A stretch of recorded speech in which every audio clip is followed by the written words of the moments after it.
I think you need to segregate between two different types of down move.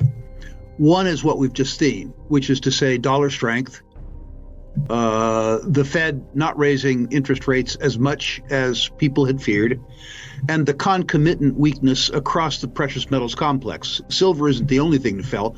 Gold fell too, although silver is more volatile than gold. A second concern that people have are these very sharp moves that are related to large amounts of physical selling, often overnight during the least liquid part of the market. I have been misquoted as saying that there is no manipulation in the silver market.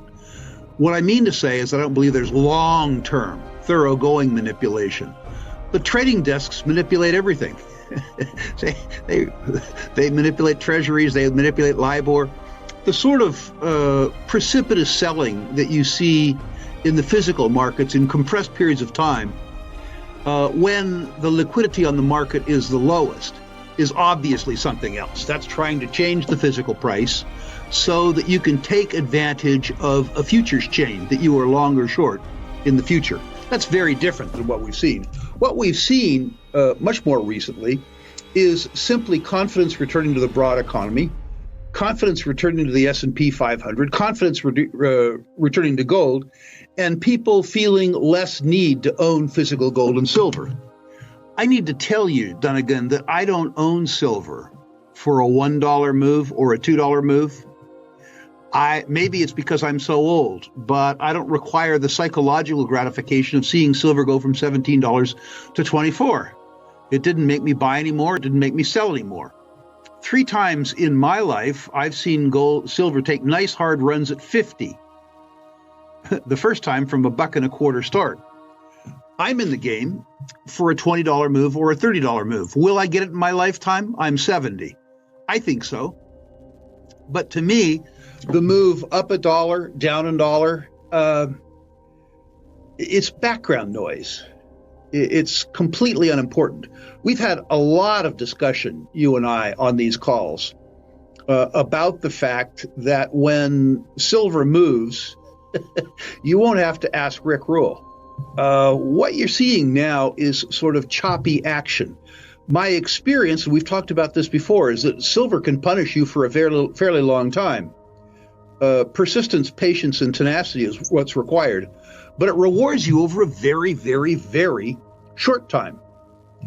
If you're a pathological cheapskate like me, you can't wait to get in the middle of the move, because a move that would take place from $20 to $35 would obviate my buying.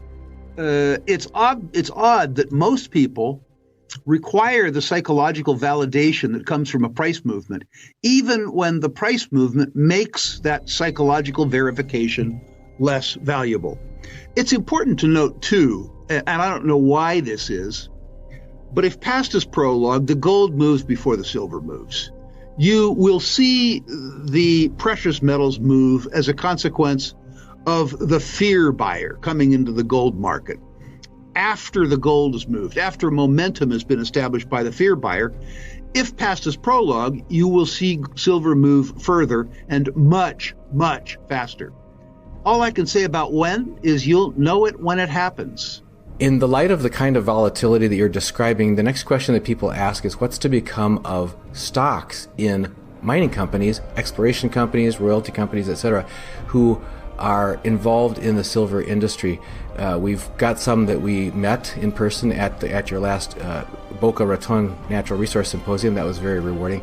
But wanting to find out what the answer is to their question, their persistent questions tend to circle around if things get bad enough and strains get bad enough in the economy that people are rushing out of fear into precious metals, doesn't that mean a risky financial environment for companies in general, including mining companies, and the stability of stock brokerage firms, some of which in the past have gone belly up, not to mention Lehman's, etc. So can you give us the perspective of real risk and investing in precious metals stocks?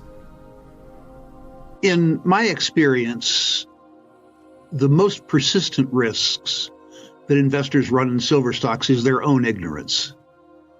I recognize that there are systemic risks But my suspicion is that the impact of those systemic risks will become apparent to you, if it occurs, in time to do something about it. I recall the last experience with systemic risk. The last serious experience we've had with systemic risks really came about in 2008. And anybody who read a newspaper had at least a year's notice and 6 months very, very, very good notice. The circumstance that you're describing, which is to say a real systemic failure with the breakdown of the financial services industry, the banking industry, is certainly a risk. But my suspicion is that most investors will be punished more by their own ignorance about what type of stocks that they invest in. If your concern is about a systemic risk, and I need to hasten to add that mine is not, buy bags of junk silver. They're in a circumstance that is as bad as you describe. The silver stock portfolio for most of your listeners, which is probably less than 5% of their net worth, will not be the problem that is foremost on their mind. Certainly a circumstance that's bad as opposed to really bad, which is to say a circumstance of very high interest rate raises the cost of capital for all companies, including silver companies. So a circumstance that saw, as an example, a return to the double-digit interest rates that we saw in the 1970s, particularly if it didn't coincide with an increase in the silver price, would be very unpretty.